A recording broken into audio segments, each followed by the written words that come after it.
또다시 신의 형벌이라 여겨진 이 세균의 정체는 바로 패스트입니다. 패스트가 진짜 무섭지. 우리나라에서 법정 1급 감염병으로 지정돼 있습니다. 이 패스트는 림프절을 통해서 혈관 속으로 들어오게 되면요, 혈관을 공격해서 주요 장기에서 이 출혈을 일으킵니다. 이게 뭐야? 진짜 저렇게 까맣게 되는구나. 근데 너무 잔인해서. 검게 변하네요. 그을린 것 같은. 이건 진짜 신의 형벌처럼 보일 수도 있어. 그렇죠. 저렇게 까맣게 변해버리니. 뭔가 악마의 악마의 상태에서. 상징처럼. 이게 패스트 공격에 의해서 피부에 출혈이 생긴단 말이에요. 그렇게 되면 이제 아프죠. 고통이 심해지다가 이렇게 검게 변한 이 팔과 다리 끝은 결국 떨어져 나가기도 해요. 이때 치료를 받지 못하면 60% 이상 보통 3일 내지 5일 만에 목숨을 잃고 맙니다. 아하. 이렇게 신체 일부가 검게 썩어가면서 고통스럽게 죽으니까 검은 죽음 흑사병이라고 불리게 됐던 것이죠. 그렇구나. 교수님, 당시 패스트균이 어느 정도로 빠르게 유럽을 초토화시켰어요? 패스트균은 높은 치사율과 치명적인 감염물로 단숨에 유럽으로 퍼져나갔어요. 당시 패스트균의 확산세가 어느 정도였는지 지도로 확인해 보겠습니다. 와.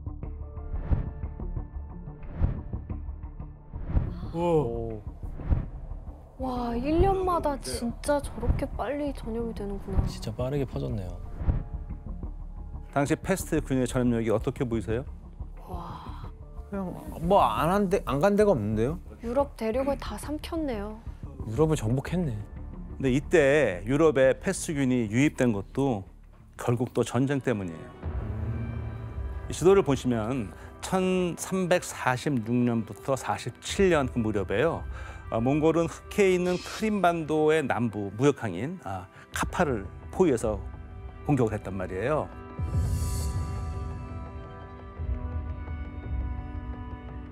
이때 중앙아시아 등지에 풍토병으로 퍼지고 있던 패스트가 이제 크림반도로 들어오게 돼요.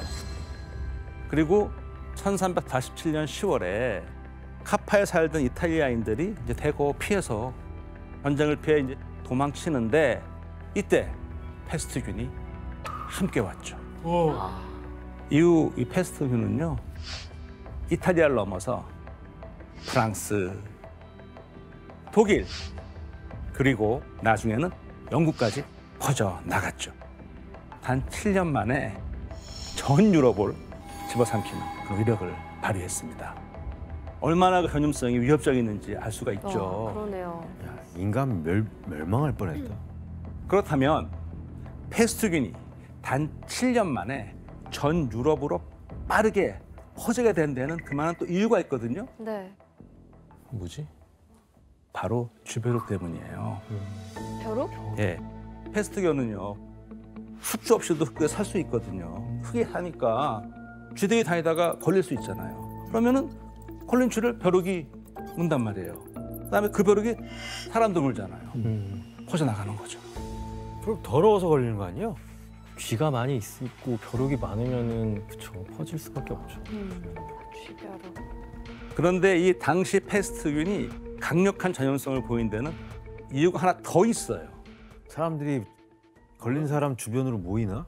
바로 패스트균이 사람과 사람 사이에 얘가 비말로 전파가 될 수 있다는 거예요. 비말. 네. 그러니까 환자가 기침과 함께 공기 중을 통해서 감염이 되기 때문에 더 빨리 확산되는 그런 사태를 불러왔죠. 저 그때는 뭐 마스크도 감기 같은 없었으니까. 것처럼 감염되면. 실제로 이 시기에 패스트로 인한 피해는 정말 상상을 초월했죠. 한 역사학자에 따르면요, 이탈리아, 스페인, 프랑스 남부 등에서는요, 지역에 따라 인구의 한 80%가 와, 에? 목숨을 잃는 걸렸네. 80%가 그런 경우도 살아남은 있었다고 사람이 합니다. 드무네요. 그러면은 와. 그러니까 이렇게 7년 동안이나 유럽을 휩쓸었으니까 패스트균으로 중세 유럽 인구의 3분의 1에 해당하는 최대 2억 명가량의 인구가 사망한 것으로 추정하고 있습니다. 그럼 조금 더 갔으면은 인류 멸망할 뻔했네. 그러니까.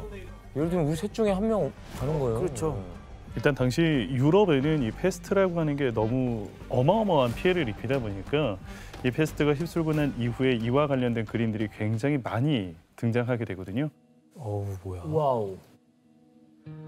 피터 브루겔이라고 하는 사람이 그린 죽음의 승리라는 작품입니다. 일단 제목 자체가 죽음의 승리예요. 지금 멀리 원경에서 죽음에 의하여 불타고 있는 것이 보이고요. 네.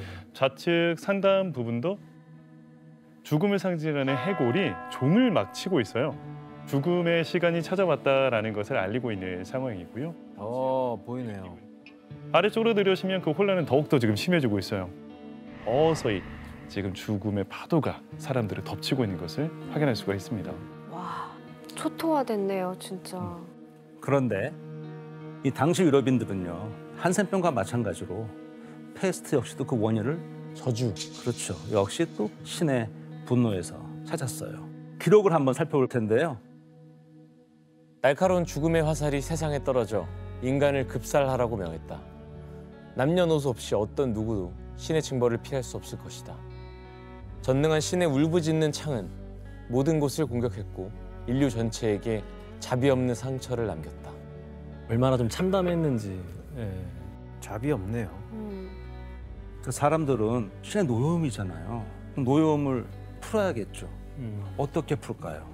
더욱더 열심히 기도해요. 그렇죠. 종교에 의존해야겠죠. 페스트균에 감염된 이 독실한 신자들 가운데서는요, 이 책질질 고행단이라고 이렇게 구성을 하고 상의를 쭉 내려 허리까지 내리고 다니면서 채찍으로 자기 등을 때리는 거예요. 심지어 그 끝에는 금속이 달려 있어갖고 때려서 피를 흘리면서 행진하는 거죠. 이렇게 자해를 해서 신께 용서를 구하고자 했던 거예요. 야, 그럼 더 감염되겠네. 맞네, 맞네요. 면도도 안 하고 감염, 목욕도 안 상처. 하고 피 때문에? 옷도 안 갈아입고 이런 행동 때문에 오히려 더 패스균이 더 퍼져나가는 그런 결과를 초래하고 말았죠. 교수님, 그러면 이렇게 종교에 의지하는 방법 말고 좀 더 그럴싸한 방법 없어요? 근데 어떤 방법을 썼냐면 바로 사혈, 피를 뽑는 거예요. 그것도 죽는 거잖아. 피를 흘리게 하는 건데 과다출혈로. 그렇죠. 더 사망하게 되는 아휴. 그런 결과를 낳았어요.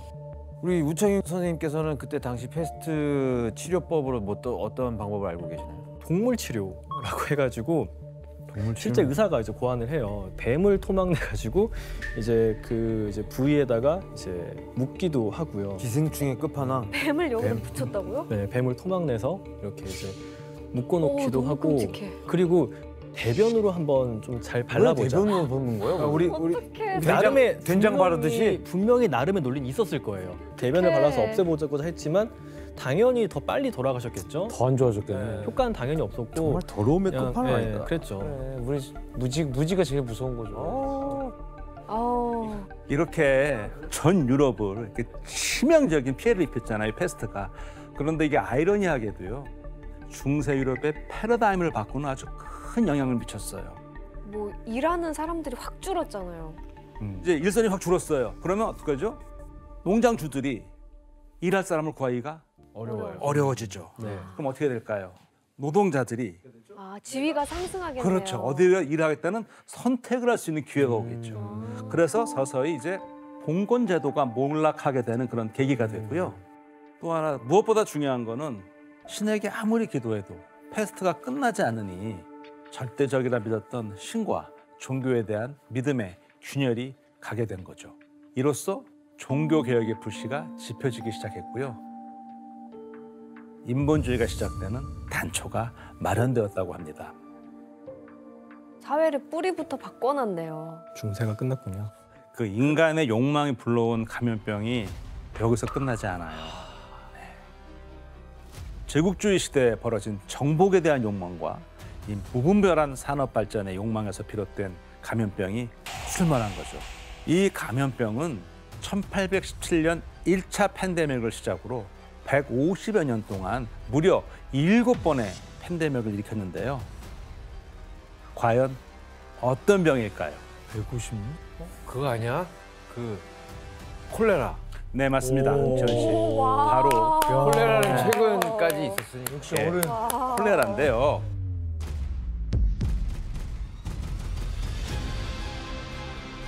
이거 보면 끝에 뭐 하나 달렸죠. 채찍처럼 달린 거, 뭐 꼬리가처럼 보기도 하고 얘는 저거를 움직이면서 물에서 헤엄을 칩니다. 아, 물에서. 예, 헤엄을 칩니다. 그러니까 막 얘네가 있는 물, 오염된 물을 먹으면 어떻게 될까요? 바로 간염. 그거에 걸리겠죠. 그렇구나. 그 오염된 물을 먹어서 콜레라가 들어오면 이 소장벽에 붙어가지고 이제 독소를 뿜어내는 거예요. 그렇게 되면 이 독소가 다량의 수분을 배출하게 해요. 그래서 이제 지독한 설사를 유발하게 되는 거죠. 아, 너무 괴롭겠는데요?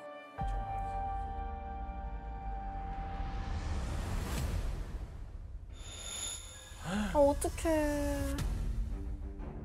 진짜 고통스러울 것 같아요. 마음이 아프네요, 이거. 물이 위험해요. 우창윤 선생님, 그럼 콜레라에 이 간염이 되면 우리 몸에 대체 얼마나 많은 그 수분이 빠져나가는 겁니까? 많게는 하루에 거의 20리터에 가까운 설사를 하기도 해요. 20리터요? 20리터? 네. 그리고 이때 나온 설사의 양이 체중보다 많아요. 많게는 정말 2배 정도까지. 그럴 수가 있지? 그래서 이제 콜레라가 많이 발생하는 아프리카 지역에서는요, 콜레라 병동에 좀 특이한 침대가 있어요. 바로 쌀 수 있게. 와. 왜 침대에 저렇게 구멍을 뚫은 걸까요? 그냥 계속 나오니까 그냥 받으려고 하는 거네요. 맞아요. 물만 나오겠네요. 정말 그래서 걸리면은 이렇게 물만 빠져나가는 게 전해들도 같이 빠져나가니까 근력이 없고 기운이 없어요. 그래서 움직일 힘도 없어서 저렇게 아래 저렇게 대변을 받게 해놓고 설사를 계속하는 거고요. 끔찍하다.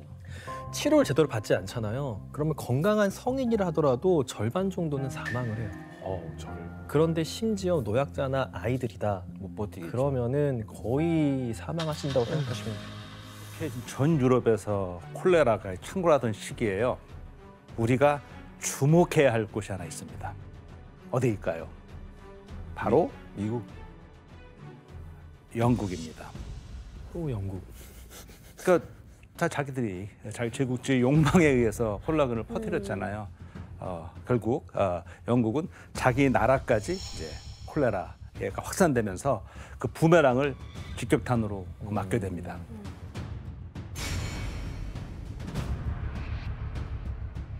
그럼 영국으로 교수님 들어온 콜레라균은 또 급속도로 왜 확산된 거죠? 역시 이것도 인간의 욕망과 관련이 돼요. 욕망? 예. 하도 먹고 싸고 이랬나? 뭐 왜 물이 오염됐죠? 네. 그때가 바로 산업혁명 시기예요. 아, 예. 도시로 사람들이 몰려드니까요. 그렇죠. 예. 산업혁명으로 인해 도시의 인구는 폭발적으로 증가했고요. 사람들은 비좁은 방, 물이 새는 지하실 등에서 빽빽하게 모여 살았거든요. 이런 주거 환경에서 가장 문제가 됐던 건 바로 화장실이었어요. 그렇구나. 위생이 안 좋고 그러면 정화 장치가 설치된 화장실이 거의 없었던 상황에서 사람들은 배설물을 거리나 도랑으로 연결된 오물구덩이에 그냥 버렸어요. 상황이 이러자 런던 하수도에는 오물과 도살장의 폐기물, 심지어 사체까지 쏟아져 들어갔습니다. 그래서 1832년에 런던에서만 2만 명이 콜레라로 사망합니다. 그 이후 콜레라는 주기적으로 유행을 하면서요. 1848년에는 약 15,000명이 넘는 사망자가 또 나왔어요. 와, 이거 가만히 있을 수는 없잖아요. 그러니까 영국 의사들도 뭔가 치료법 연구하기를 시작을 해야죠. 한 의사가 제안한 이 치료법은 기름칠을 한 코르크로 콜레라 환자의 항문을 막는 거였어요. 심지어 미국에서도 이 치료법이 시행됐는데요. 의사들이 정말 절박한 심정으로 환자의 항문에 코르크를 집어넣었다고 합니다. 아니 그게 무슨 생각이에요? 근데 이게 진짜인 게 뭐냐면 우리나라도 그랬었어요.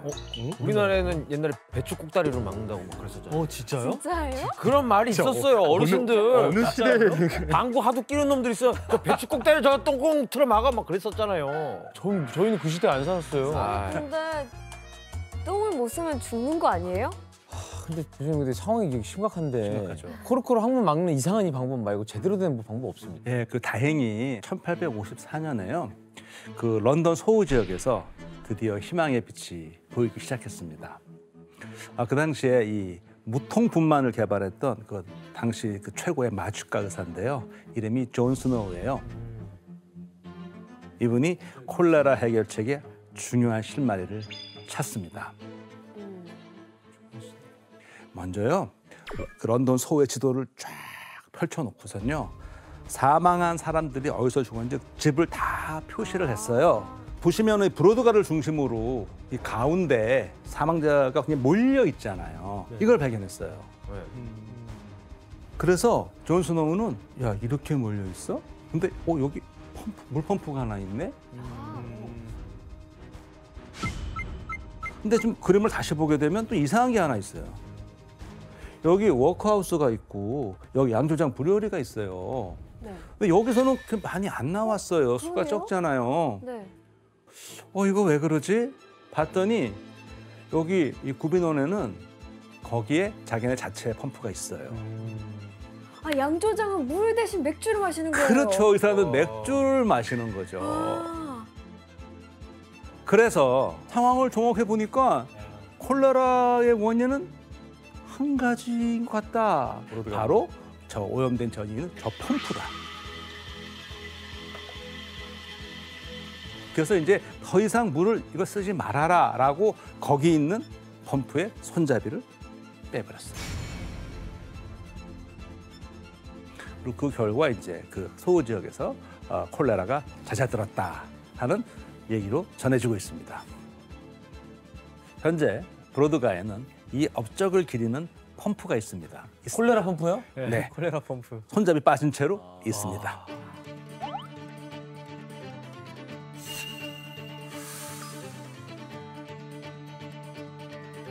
물 안에 있나?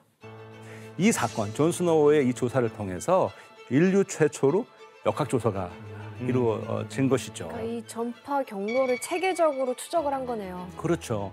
이제 그러니까 어떻게 돼요? 사람들이 위생관념이 생겨나고 식수와 하수를 분리하고 오래된 하수처장도 좀 청소하고 이렇게 되면서 콜레라가 위생의 어머니다라는 말까지 나왔답니다. 이렇듯 콜레라 팬데믹의 주요 원인이 됐던 영국이 콜레라가 물에 의한 수인성 질병이라는 사실도 직접 밝히게 된 거죠. 선생님, 콜레라를 계기로 새로 만들어진 것도 있나요? 맞아요. 이제 콜레라가 유럽 전역을 휩쓰니까 이 전염병에 대한 국제적 공조가 필요하다는 의견이 좀 높아졌거든요. 네. 그래서 1892년에는 이제 국제보건 헌장이 만들어지는데 이게 지금 우리가 다 알고 있는 세계보건기구 WHO의 전신이죠. 그러니까 이전까지는 질병에 인류가 좀 많이 끌려다녔죠. 그런데 이때부터는 이제 우리가 좀 연합해가지고 질병과 좀 체계적으로 맞서자라는 의견들이 좀 나오기 시작한 거죠. 네. 하지만 지금도 콜레라의 악몽이 여전히 계속되고 있습니다. 여전히 그 전 세계에 20억 명 이상이 오염된 물을 마시고 있어요. 변반한 위생시설이 이제 안 돼 있고요. 그 열악한 환경에서 콜레라균이 노출되고 있기 때문이죠.